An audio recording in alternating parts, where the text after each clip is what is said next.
I find that in my work in that area of the world and in Africa, I'm drawn to the fact that there are, especially in places like Cambodia, that there are not examples of what people do to keep their governments honest that are successful.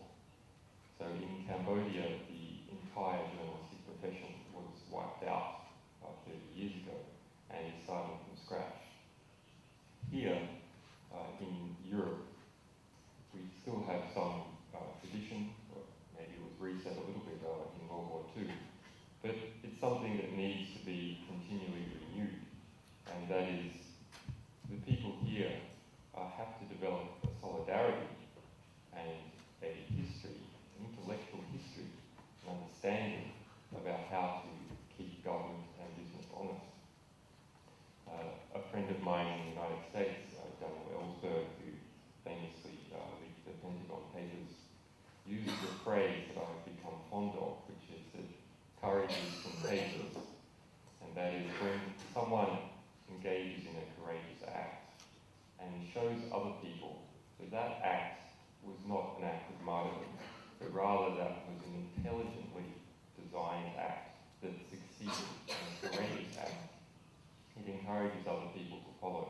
So if this conference has some real meat to it, I think it is that people here can see others successfully engaging in courageous acts and take from them an example of how they can move ahead themselves.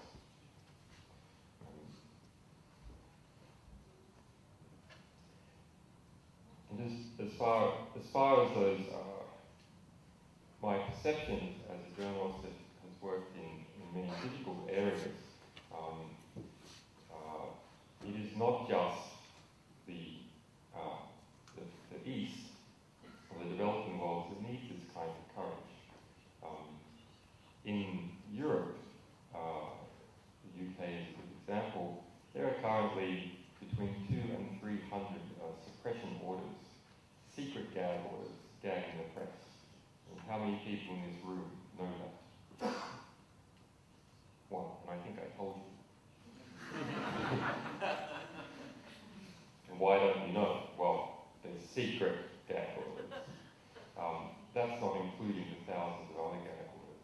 Now, we have broken those orders, but none of the newspapers in the UK have nakedly broken those orders.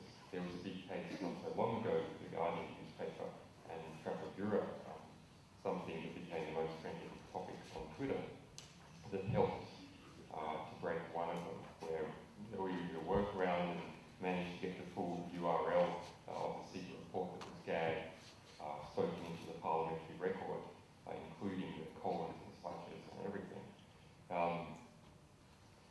So that's a little example.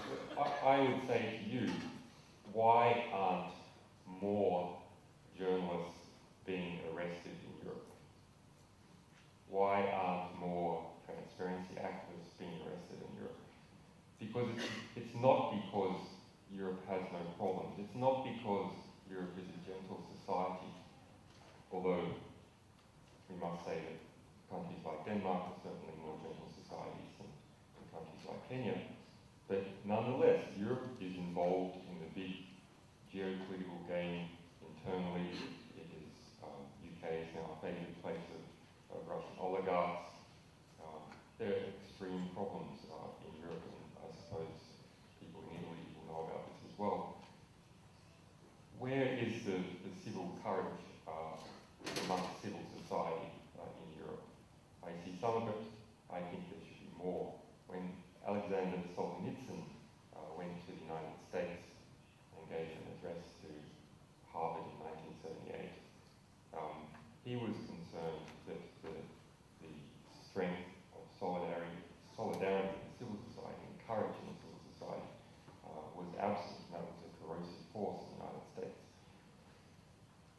So if I have one thing to say, it's that I encourage you not to become martyrs, but instead to intelligently understand how far you can